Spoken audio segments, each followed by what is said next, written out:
एक बार ऐसी कथा हुई थी। कुछ लोग थे हमारे पास आए, बोले महाराज जी कथा करानी है। हमने कहा ठीक है करेंगे। साल भर बाद का समय दिया उनको, बहुत ध्यान से सुनना। तो उन्होंने कहा ऐसे ऐसे व्यवस्था है। हमने कहा देखो हम अकेले आए तो हम कहीं भी रुक जाते हैं, पर 5 स्टार होटल या ये बड़े होटल जो होते हैं इनमें हम लाल जी के साथ नहीं रुकेंगे, क्योंकि वहां की रसोई शुद्ध नहीं होती।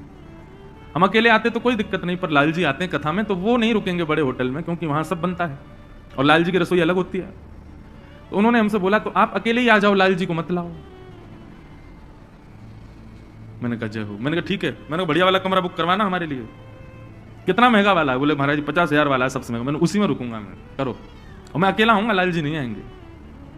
प्रथम दिन कथा का लाल जी नहीं थे और ऐसी मूसलाधार बारिश, ऐसी मूसलाधार। अभी भागवत जी की यात्रा आ रही थी बाहर से, और जैसे ये पंडाल है बस पंडाल के बाहर यात्रा पहुंची है और यही डोम पंडाल बीच में से टूट करके नीचे धराशायी, खत्म।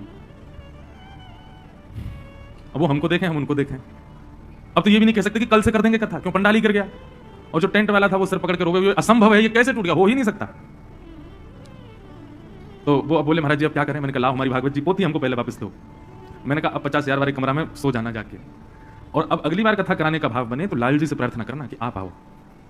बेचारे वो आए, उनको समझाया। मैंने कहा ये कोई पाषाण नहीं है, ये कोई साधारण ऐसे कोई धातु नहीं है, साक्षात ठाकुर जी हैं। आपके घर में विराजमान साक्षात ठाकुर जी हैं, ये लाल जी साक्षात ठाकुर जी हैं।